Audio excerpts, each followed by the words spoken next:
Son ya las 9 de la mañana con 27 minutos. Está conmigo esta mañana Maite Vizcarra, después de tiempos que se cae por el programa, ha tenido la gentileza de venir. Ella es investigadora de tecnologías de información y comunicaciones. A propósito de las muchas cosas que vienen ocurriendo cada vez con mayor frecuencia alrededor de las redes sociales. El Twitter y el Facebook son vehículos de comunicación no solamente de personas cotidianas como usted o como yo, sino de los gobernantes, del presidente de la República y fundamentalmente de la primera dama. Recordará usted esa pregunta cargada de intensa rabia o de decepción que decía algo así como: tan difícil es caminar derecho. Eso se hizo público a través del Twitter. Nadine Heredia, la primera dama, se hizo esa pregunta cuando explotó el escándalo del segundo vicepresidente Omar Chejade. Maite, ¿cómo estás? Muchas gracias. Muy buenos días, bien. Gracias por estar aquí.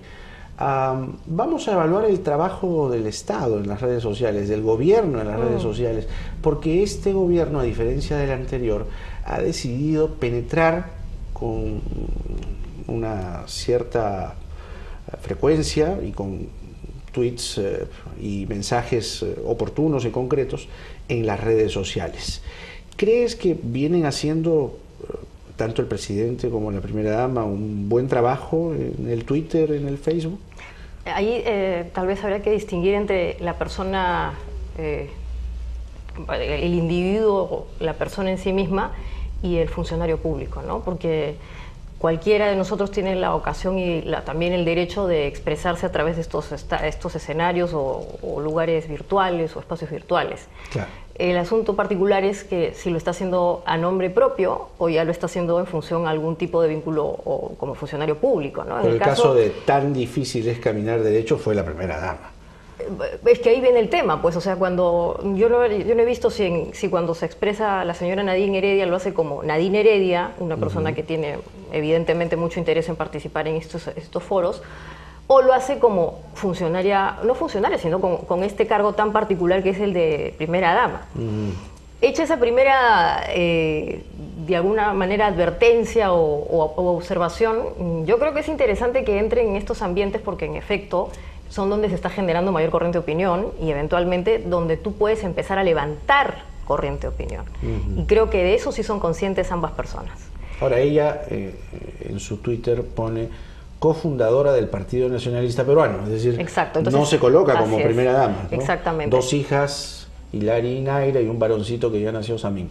En ninguna parte dice... Exacto. Entonces, eso es importante porque en todo caso hay que advertir que está hablando la persona que se está describiendo a través de su perfil en Twitter. Y eso es una advertencia para quienes entramos en el Twitter, sobre todo si son políticos o personajes funcionarios públicos. Distingamos si estoy hablando como el funcionario público o si estoy hablando como la persona que sale detrás de su ámbito público. Y lo comento porque hay casos interesantes, como por ejemplo el de algunos presidentes que en efecto sí lo hacen como presidente, y genera una serie de corriente de opinión. El caso de Chávez ha sido uno, o el caso de Piñera, pero también, por ejemplo, ministros de Estado. En Colombia es muy conocido el caso de Diego Molano, que es el ministro del sector de tecnología de la información y comunicaciones, y que es además un gran activista en Twitter. Él habla como ministro de Estado y genera una serie de opiniones muy interesantes sobre qué debería hacerse en la agenda pública colombiana sobre estos temas, ¿no? Sobre redes sociales, sobre el tema del espectro radioeléctrico, sobre el tema de la banda ancha, etc. Pero es el funcionario público que ha tomado como decisión entrar en estos espacios para generar corriente de opinión o eventualmente favorecer participación pública o ciudadana. En el caso del Perú, yo no sé si nuestros políticos o funcionarios públicos son conscientes de esta distinción, porque eso puede de alguna manera también traer problemas en la medida en que en estos espacios, sobre todo en el caso del Perú, hay una gran efervescencia, ¿no? En la medida en que hay, además de expertos, digamos economistas, etcétera, sobre todo hay mucho periodista. Y en la medida en que el Twitter puede generar, o el Facebook, puede generar un cierto nivel de indicio de una nueva noticia, bueno, pues es una invitación a que algunas de estas opiniones se puedan levantar como eventual noticia, ¿no? Ahora, el fin de semana se denunció un hecho que resulta lamentable y que podría ensombrecer lo que significa el Twitter, las redes sociales en su conjunto, esta vía rápida de comunicación y de llegar a muchas personas. Porque apareció un video que después se ha desmentido, en el cual un Anonymous denuncia que la Municipalidad de Lima ha contratado a unos tuiteros para, con una serie de hashtags, es decir, palabras claves que uno llega rápidamente a encontrarlas, son una suerte de opositores, es decir, denunciar a opositores a la señora Susana Villarán, la alcaldesa de Lima. Lo que a mí me ha dejado pensando todos estos días después del desmentido es que se haya desmentido a un anónimo, es decir, un anónimo desmiente a otro anónimo. A ver, explícanos, ¿de qué se trata esto? Bueno, en efecto, la situación ha sido muy particular, ¿no? Porque en verdad, y ahí vuelvo a rescatar la potencia de las redes sociales, la decisión de la municipalidad de sacar un comunicado y empezar a hacer el desmentido se genera justamente por el ida y venida de las comunicaciones por Twitter, porque es donde empieza justamente a difundirse el famoso video. Yo de hecho me enteré ahí de la carátula famosa, básicamente por Twitter, porque era domingo, y en verdad uno hace su vida, pues, se dedica también a descansar y otras cosas. Pero yo he leído un poco el lugar que supuestamente es el blog oficial de Anonymous o Anónimo para Hispanoamérica o Latinoamérica, y en efecto dicen que ellos en principio no son los autores, pero tampoco dicen que en efecto de alguna manera ni somos ni tampoco lo reprobamos, ¿no? O sea, hacen una situación muy particular que indica que si no hay algún tipo claro de denuncia, no les queda a ellos claro si en efecto es o no información real. Pero muestran en el video... Yo estaba buscando la planilla que muestran, pero no la he encontrado por ninguna parte. Sí, yo estoy hablando del blog, porque claro, del desmentido. El video, en efecto, yo lo he visto. Yo hablo del video. El video, en efecto, Jaime, sí son anónimos, pero digamos que, a ver, Anonymous es anónimo, pero dentro de Internet tienes códigos. Y estos señores de Anónimo manejan ciertos códigos de cierto lenguaje que te permite saber si en efecto son o no parte de esta suerte de logia particular que se está moviendo en Internet y mundialmente. ¿Cómo los diferencias? Y las comunicaciones que vienen, bueno, y estos son algunos, digamos, hipótesis de estudio, porque tampoco quiero afirmar nada. El Anonymous vinculado con Hispanoamérica tiene mucha presencia de personas vinculadas con España o con Italia. Entonces, cuando se hacen alguno de estos videos, en efecto, es una persona, en principio es un español el que está hablando, y la forma de hablar, en efecto, tiene, pues, o sea, hablamos castellano, pero hay giros que te permiten a ti saber si en efecto eso no es una persona de allá. Yo pensé que usaban un software de voz. Usan un software, pero está sobre la voz de una persona. Lo que hace ese software es distorsionar la voz. Pero en efecto tiene que ver la voz humana, que le da la apariencia, esta metálica o digital, pero en verdad hay una voz humana que está hablando para hacer la distorsión. No es un robot que habla finalmente. Entonces el video que apareció y que fue portada de Perú 21 el domingo, de alguna forma no reúne las características de Anonymous real.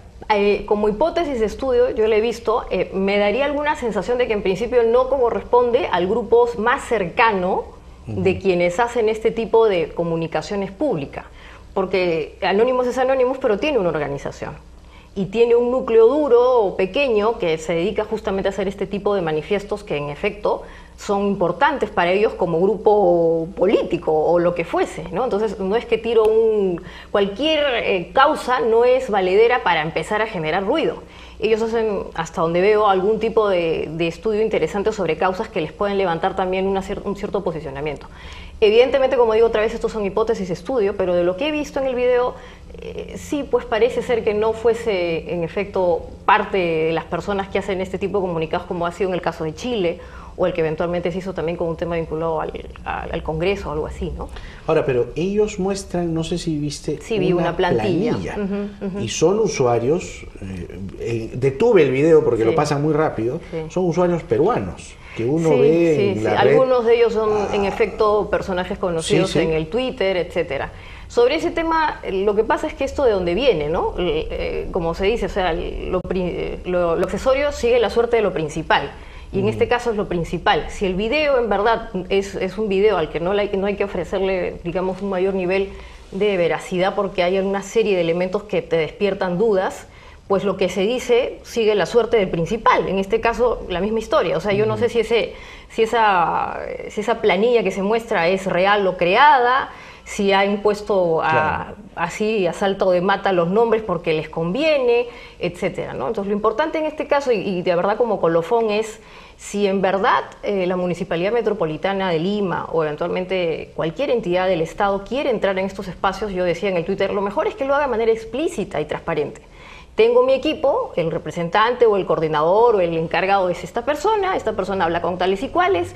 O sea, acá tampoco tenemos que estar en el ámbito de lo demasiado sugerido, porque si bien es cierto que el Twitter, estos espacios trabajan mucho con lo sugerido, siendo yo una entidad del Estado, lo mínimo que tengo que hacer es tener transparencia, porque finalmente mi participación en estos espacios tendría que ver con un servicio público. Y otra vez hablo del caso colombiano, ¿no? Diego Molano usa Twitter como Diego Molano, pero tiene una red de tuiteros y de ciudadanos que colabora a través de una cosa que se llama Brigada Digital. Y la Brigada Digital colombiana utiliza la misma lógica y códigos de lo que es esto, por ejemplo, como Anónimos, pero para efectos vinculados con participación ciudadana y una serie de temas que él quiere destacar dentro de su agenda, ¿no? Entonces tampoco es tan difícil de hacerlo, digo, o sea, bastaría con que las entidades públicas en el Perú, en una lógica de buen benchmark, traten de imitarlo, ¿no? Ahora, este fin de semana también, a más de un tuitero, con la mafalda que lleva dentro, han salido a renegar de la sopa.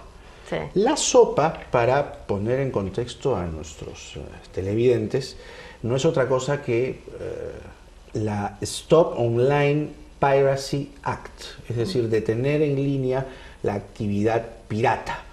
Esto se está promoviendo desde el Congreso de los Estados Unidos, sí, y puede tener, también se ha denunciado con alguna ventisca fantasmagórica desde el fin de semana, puede recortar las libertades en la Internet.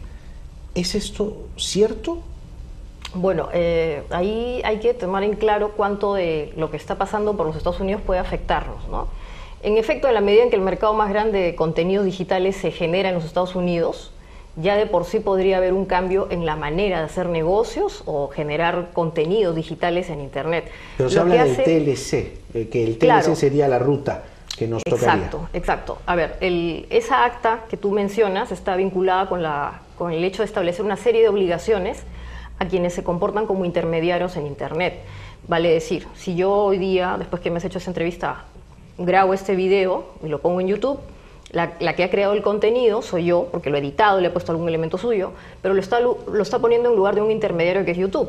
Entonces, lo que va a hacer la sopa es darle algún tipo de, mejor dicho, hacer más restrictivas las obligaciones que va a tener YouTube respecto de algunos contenidos que le van a solicitar sus usuarios. O sea, propiedad intelectual se llama eso. No necesariamente propiedad intelectual, en efecto, sí, tiene que ver con temas de propiedad intelectual, pero hay que ver exactamente el alcance de las obligaciones que le va a poner justamente el gobierno americano a estos intermediarios. Otros intermediarios importantes son también, por ejemplo, los que te dan servicios de acceso a Internet, los famosos ISP o ISP. Los Aquí que vendría a ser Terra.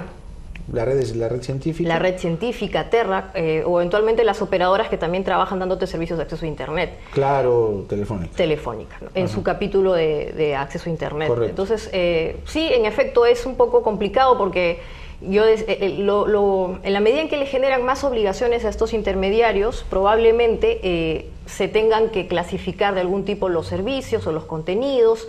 Algunos tendrán que ser de alguna manera tener un tratamiento particular, y esa situación siempre termina siendo afectada de cara a los usuarios, porque hoy día la lógica de Internet es justamente tener esta suerte de gran espacio o mercado en el que encuentras todo según tus intereses. En el caso del Perú particularmente, como bien has mencionado, la vía estaría vinculada con el Tratado de Libre Comercio que tenemos suscrito con los Estados Unidos y que tiene un capítulo especial vinculado al tema del tratamiento de los ISPs, ¿no? Como tú sabrás, el TLC tiene un desarrollo más bien desigual en distintos ámbitos del caso peruano, ¿no? Se ha trabajado más en temas de agricultura y todo un tema vinculado con el tratamiento famoso de estos productos tratados, ¿no?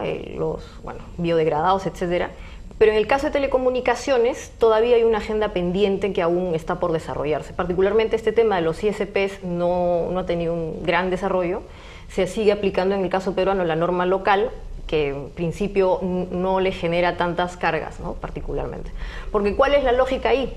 Es un poco lo que pasa con las librerías, ¿no? Otra vez.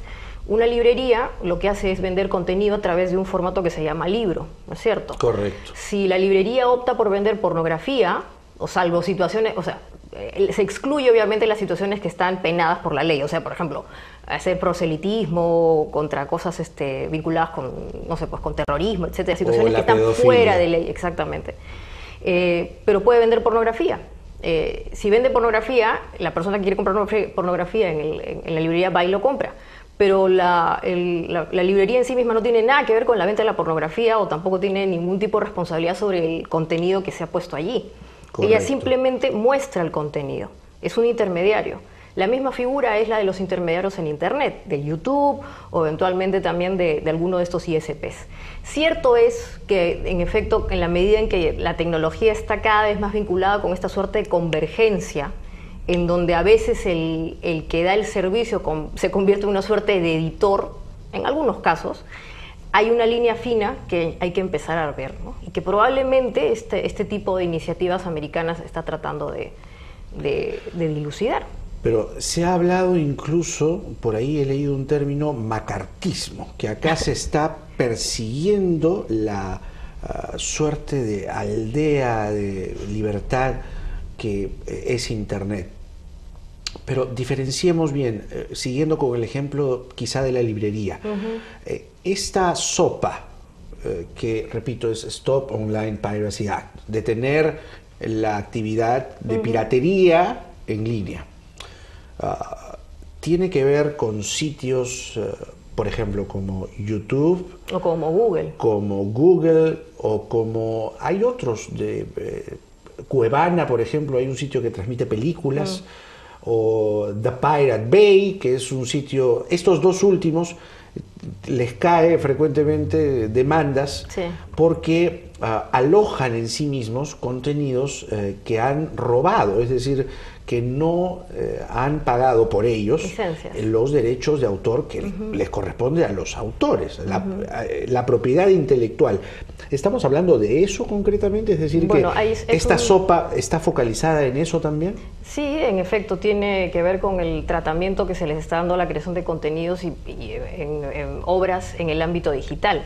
Claro, el régimen americano, como tú sabrás, es distinto al de que nosotros tenemos al latinoamericano, y se usa lo que se llama como el copyright, ¿no? Aquí tenemos un sistema... Allá se respeta el copyright. Y bueno, y es una lógica distinta a la nuestra, ¿no? Nosotros tenemos una suerte de catálogo taxativo de derechos que tienen los autores, allá es una cosa un poco más abierta, se genera caso por caso también el cuidado de hasta dónde llega tu contenido, pero probablemente este tipo de iniciativas tenga que ver con el hecho de, otra vez, que el Internet ha crecido tanto y es tan difícil de controlar que quienes generan contenidos ya en el ámbito de las industrias, como industrias, están viendo sensiblemente mellados sus ingresos, ¿no? Y entonces la única manera de poder combatir con esto es, ya que no lo han podido hacer desde el punto de vista tecnológico, es probablemente empezar con estas iniciativas, que como digo, pueden llegar a cambiar hasta cierto punto la lógica que se ha generado detrás de estos negocios, ¿no? Que es justamente a ellos los beneficia en gran sentido el hecho de que se difundan los contenidos, ¿no? Aun cuando se dice, sí, me estás robando, pero en la medida en que se hace más popular el contenido a través de esta difusión, evidentemente también se benefician. El gran inconveniente aquí es cómo poder interiorizar ese beneficio que están teniendo los usuarios y ellos mismos sin poder cuantificarlo, que es el gran problema de la piratería finalmente. O sea, si yo pudiera identificar a todos los que me están robando y pedirles que me den algo a cambio, probablemente tendríamos una solución óptima, ¿no? Que es lo que pasa con las licencias. Cuando tú contratas un programa de televisión, tú lo licencias en función a una serie, a un volumen determinado de formas de exponerlo o de gente que lo ve, etcétera. En este caso es muy difícil porque justamente es tan difícil cuantificar y saber finalmente quién lo va a ver, porque ya ha salido del ámbito del control, que es difícil justamente entrar en una lógica de cobro. Por eso es que incluso hay negocios que están vinculados con el tema de hagamos que esto sea libre, y en verdad no pensemos que vamos a ganar mucho dinero con este tipo de situación, sino que veamos que a través de la difusión podamos tener algún tipo de negocio que se pueda soportar en este gran asunto, ¿no? Que yo creo que es también una medida razonable, porque las medidas tipo normas o actas vienen de un mundo curiosamente analógico, ¿no? Y salvo que generes algún tipo de medida tecnológica como los CRM o estos dispositivos que te permiten a ti bloquear contenidos cuando ya entras al ámbito de Internet, es muy complejo, ¿no? Ahora, esta figura tal como está planteada, la sopa, corre el riesgo, como se ha dicho también por ahí, que desde el poder, una vez más, el poder gubernamental juega un papel trascendental aquí, que el poder pueda, por medio de esta vía, restringir ciertos contenidos y con ello restringir la libertad que un pueblo puede tener de informarse o no. Siempre va a haber esa es una, digamos, en el análisis costo-beneficio siempre será una situación que se pueda ver como un costo, ¿no? Otra vez ahí el tema es cuánto beneficio hay de tener este tipo de normas respecto de lo que nos va a costar. Y dentro del costar están los costos sociales, ¿no? Eso que quiere decir, si esta norma nos permite cuidar que disminuya el tema de la piratería y de alguna manera controle o favorezca los intereses de quienes crean en gran magnitud, sobre todo contenidos digitales, o si es que eventualmente vamos a poder hasta cierto punto afectar la posibilidad de que el resto de personas que no son estas grandes empresas puedan entrar, ¿no? O sea, hay que hacer el costo-beneficio, pero en efecto podría ser un costo social que siempre estará presente, ¿no? Ahora, hay medidas para evidentemente tratar de que esa situación no afecte en gran parte de esta historia, ¿no?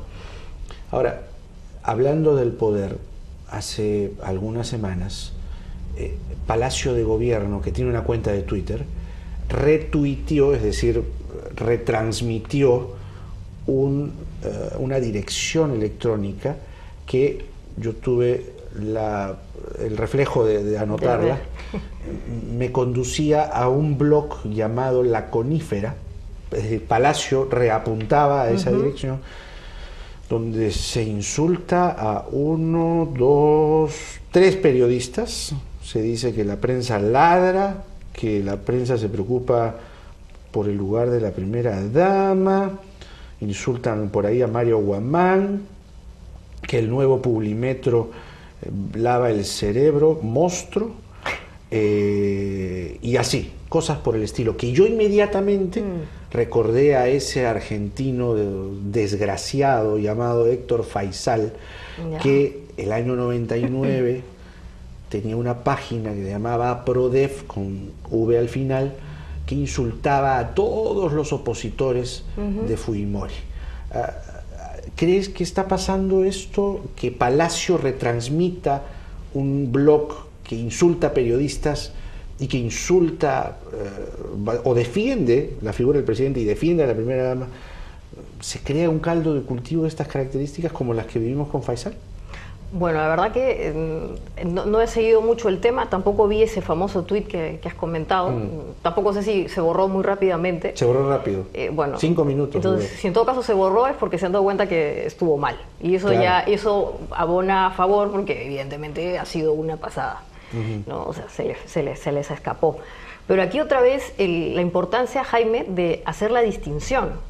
En el extremo incluso podría haber alguien de Palacio que quiera hacer algún tipo de movimiento a favor del gobierno y en contra de sus opositores, estupendo, está dentro de su derecho. Pero ¿es él o es el funcionario público? ¿Es la cuenta de Palacio de Gobierno oficial o es algún amigo que tiene interés en promover al gobierno y que está en su derecho e ir en contra de sus opositores? Entonces, otra vez, la importancia de manejar estos espacios no es juego, primer tema, no es solamente un tema de chicos jóvenes, de menores de 30 años o veinteañeros, no es tampoco un tema de solamente a gente loca que le gusta estar en Twitter perdiendo el tiempo.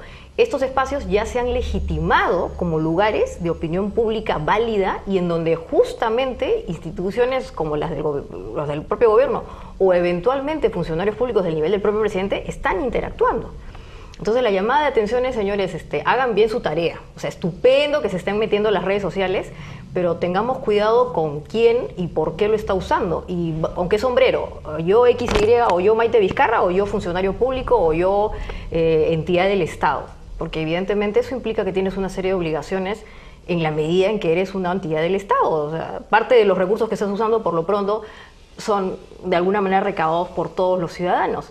Y finalmente, si estás entrando en esta lógica es para prestar un servicio público. Exacto, pero si vamos a la sutileza y vamos escarbando un poco más, decimos, oye, claro, desde la oficina de prensa de Palacio de Gobierno, que es una institución pública que se paga con fondos públicos, hay un duende ahí que retransmite, es decir, es como casi como auspiciar, como decir, oye, yo también pienso parecido que, ¿no? Porque más o menos el retweet tiene esas características para entenderlo universalmente. Eso no está bien. No, y como te digo, yo no puedo aventurar, y haríamos mal en aventurar si está o no está ese duende que tú comentas, porque no me consta, no lo sé. Lo que queda claro, según lo que has narrado, es que se emitió un mensaje que posteriormente desde Prensa Palacio, y la persona entendió, o quien estuviese manejando entendió que hubo un error, porque evidentemente lo borró. Y eso en sí mismo, como te digo, ya abona a favor, porque la persona ha sido consciente de que no debe hacerlo. Pasa también lo siguiente, Jaime, y eso es parte de la lógica de que las redes sociales en el Perú se manejan todavía de manera bastante primitiva o digamos amateur, ¿no? Entonces yo he visto casos de personas que manejan 2 o 3 cuentas al mismo tiempo, incluyendo la suya propia. Y entonces no es extraño, y lo he visto con empresas incluso, que la persona que maneja su cuenta se equivoque y entonces salga un comentario a título personal por la cuenta de la empresa que le paga, claro, y viceversa. Y entonces genera un tal problema, porque han habido un par de casos en donde eventualmente incluso puede tener algún tipo de animadversión a alguien en particular y emite un comentario en contra, pero lo está haciendo desde la cuenta de la empresa. Y entonces le genera un gran problema a su eventualmente cliente. Un gran escándalo también. Exactamente. Entonces, ¿por qué? Porque lo estamos manejando de manera amateur y si bien es cierto, se puede llegar a tener una gran destreza en esto. Yo creo que la mejor frase define a las redes sociales hoy día como que nadie habla de ciencia sino de experiencia. Todos hablan de las redes sociales porque está basado mucho en temas intuitivos, en su propia experiencia. Y si en efecto eres una persona que se aplica, en un año puede ser un gran, tener mucha destreza en el uso de estas herramientas. Pero no es solo la herramienta, es qué está detrás de la herramienta, ¿no? Y eso es lo que en alguna ocasión hemos comentado aquí y bueno, y hemos escrito y todo lo demás. Entonces, lo que hay que hacer es tener cuidado. Entonces, probablemente eso por ahí ha sido alguien que se le ha escapado, no lo sabemos, hay una serie de hipótesis. Pero sí tengo constancia y eso me consta de que es amateur. Yo he visto incluso gente que están con 2 máquinas al mismo tiempo manejando 4 cuentas, 5 cuentas. O sea, es una locura. O sea, esto no es como un call center, ¿te das cuenta? O sea, el call center tiene una lógica porque evidentemente la comunicación, primero que no me ves, o sea, y solamente la voz, pero acá escribes. Y en la medida en que escribes, puedes elaborar mejor tus ideas. El problema es que no las estamos elaborando mejor y solamente nos estamos dejando llevar por la emoción del momento, por la inmediatez, y eventualmente en algunos casos se nos puede descontrolar la situación. Entonces, en este caso particular, la llamada es que evidentemente hubo un error y se corrigió inmediatamente, eso es bueno, pero también el hecho de cómo se esté manejando es un tema que nos gustaría pues saber más, ¿no? O sea, yo hace poco tuve ocasión de hablar con alguien que está viendo estos temas en un nivel, no sé si sea todo el nivel que se está manejando, pero es interesante. Entrar a las redes sociales, como digo, no es un juego, es en verdad un gran desafío, porque implica llegar al nivel pues del 1 a 1, ¿no? La famosa ágora digital está en las redes sociales y quien quiera entrar desde el ámbito público tiene que tomar en cuenta eso y ojalá pues asesorarse bien también, ¿no? Porque un poco también esa es la idea, hay benchmark, hay muchas experiencias interesantes. Maite, muchísimas gracias. Gracias, Jaime. Siempre es un gusto. Esperamos tenerte otro momento para seguir hablando de las redes sociales y sobre todo ir tomándoles el pulso. Sí, gracias. Maite Vizcarra, investigadora de tecnologías de información y comunicaciones en El Primer Café, comentándonos